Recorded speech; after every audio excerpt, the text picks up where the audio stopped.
You'd see them in Britain. They call scones in Britain, scones in Ireland. But when you look at if you trace them, they're kind of where all the Celts used to live. I'm not saying it's a Celtic recipe, but it seems to be synonymous with that kind of taste for food. So you will see scones or scones in Scotland, Wales, Ireland, the south of England, primarily, they're the primary places. In the south of England, Devon and Cornwall, they have them with clotted cream. In Ireland, we have them with our beautiful farm butter and our jam. So we all have our little ways of eating them, and we've slightly different ways of baking them.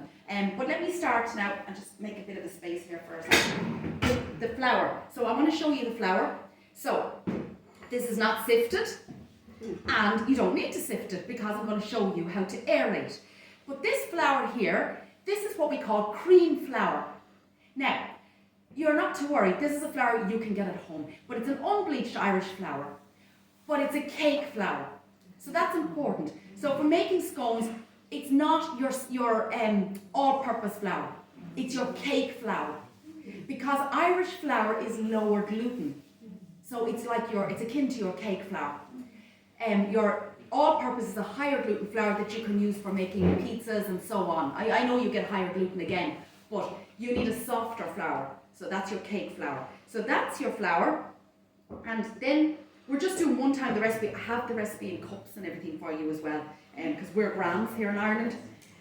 So now, the next thing that we need to make our scones, we need salt. So we go with a nice pinch of salt in here. So that's it there. Good pinch. Somebody asked me not so long ago, did I have the spoon to measure the pinch? And I was absolutely flabbergasted. I didn't know. I was like, but where she's from in the United States, apparently it's kind of a joke. You can buy a spoon to measure a pinch. Yeah. And she posted me one. And it said, and it's a smidge and a dash and a pinch. That's genius. So now, the next thing then in your recipe, when you go home, you'll be looking at this, kind of going, what on earth is it? Caster sugar. It's very like your granulated sugar. So you can come up here and later and have a look at the sugar just to be sure yourself, but I'm sure it's very like your granulated sugar. But if you wanted to, superfine would also work well. Not powdered sugar, but your superfine would work. So we need now a bit of sugar in here. So we're going with 2 tablespoons of sugar in here. It's not a lot of sugar because this makes 15 scones. Yeah, so it's not too bad. Now the next thing then is baking powder. So sweet scones are baking powder. Savoury scones, baking soda. So we'll come on to the soda later. We have our baking powder here. So with the baking powder, you have your measuring spoon, teaspoon, and they are very heaped teaspoons. This is why I don't use self-raising flour.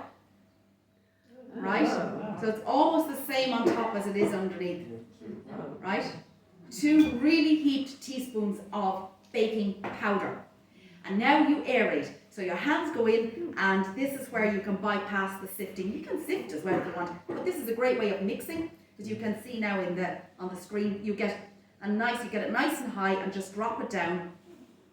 Just gently drop it down, and already you've lightened your mix, and you've mixed your baking powder and your sugar.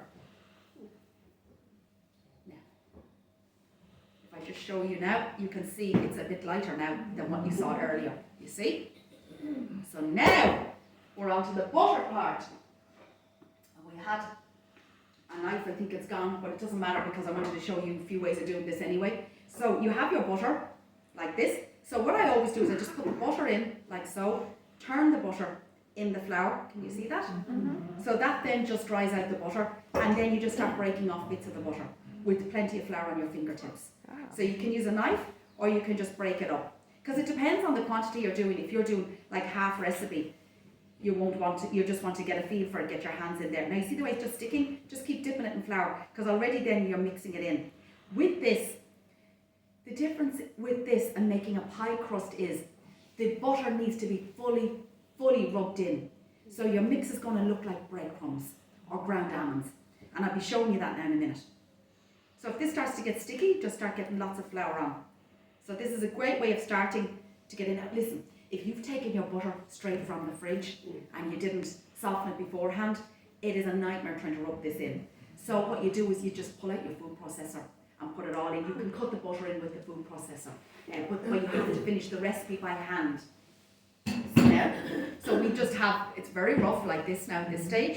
And then what we do is, I'm just going to go over here so you can actually see, and then I'll bring it closer to me. To rub in, everybody has their different ways, but here in Ireland, we cup the flour like this in our fingertips, and there's butter there, and we use our thumbs to push forward like that. Can you see that? So this is how we cut the butter in. And I know everybody has their own ways, but you see, we do this. This is an everyday occurrence in Ireland. We have this down to a fine art, and I can guarantee you, this is a quicker way to do it. You know, so it's just a really handy way of just rubbing that butter in. It does, it gets it nice and smooth. But I also have a tip. I better bring it closer now, or it could end up all over you in the front row there. I don't trust myself. So you just keep rubbing this in. Now, as I'm rubbing it in, let me explain to you. You can add in other ingredients after you put the butter in. So if you have a nice jam, you make normally a plain scone. But there are other versions of scones here in Ireland. A raisin scone would be very typical. Now, we do soak our raisins in whiskey beforehand, which is nice. Irish whiskey, of course, none of that Scotch stuff, you know yourselves now. But it is nice. And you know another version that's nice? Chopped dried apricots.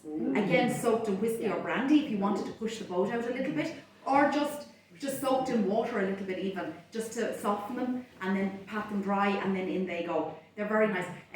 Cranberries.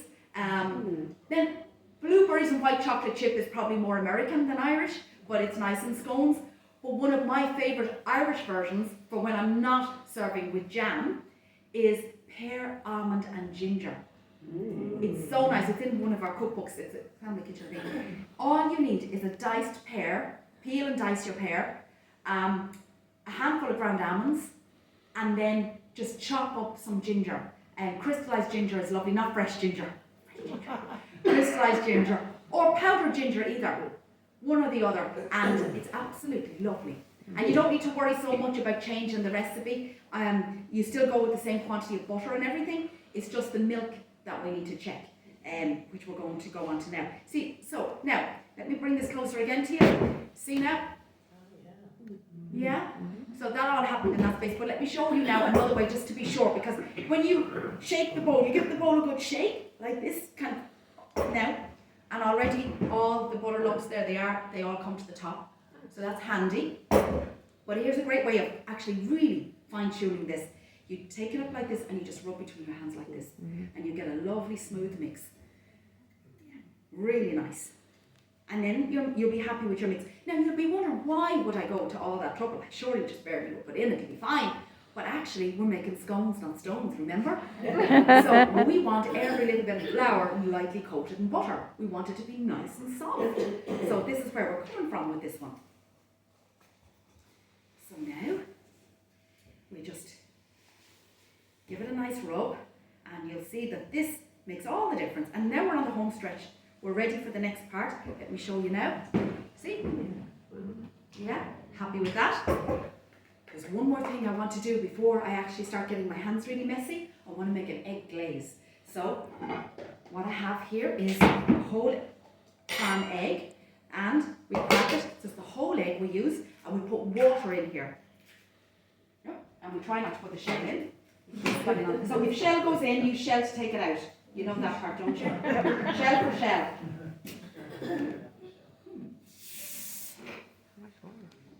Or a wet fingertip either. Yeah. But don't go chasing shell with a knife tip or anything like that. Like, you'll never get to bottom. Okay. So there's our egg glaze. So we'll just leave that on standby now for a sec. Okay, now we're on to putting the liquid in. So it's fresh milk for sweet scones. And just before I get my hands messy, I'm going to have spare milk.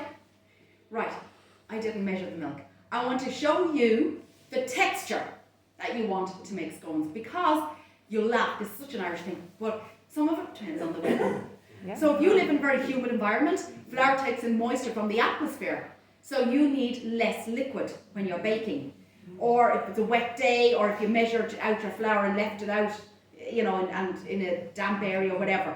But also it depends on how well you measure, and it depends on the density of the milk, and so on and so on. So it's better to learn the exact texture, because if you put too much milk in, instead of your scones going up in the oven, they go out in the oven. And that is the big difference between the recipe working and not working. So now, what we do now is we just make a little well, and we start with the milk. Now I always start with about half the milk, more or less. And then here's the top tip, one hand mixing. So let me show you what I mean by one hand. You make a claw with your hand like that, and you're working from your shoulder, and you're going to be stirring. I'm left-handed. You're going to be stirring like this. So your fingers at the base of the bowl, and you're stirring. You're not going like this, because once you start pinching, you're forcing your dough together before it's ready. And you're not twisting like this either. You're going from your shoulder. See?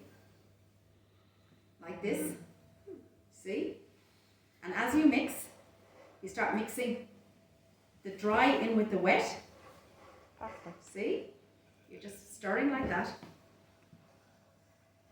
And then you add in more liquid if you need it. But by stirring like this, it brings the dough together really nicely. And I actually don't know if I need any more liquid, to be honest. This is all coming together nicely. Your dough will come together. You will have about 20 scones stuck to your fingers. But that's where you wash your hands first.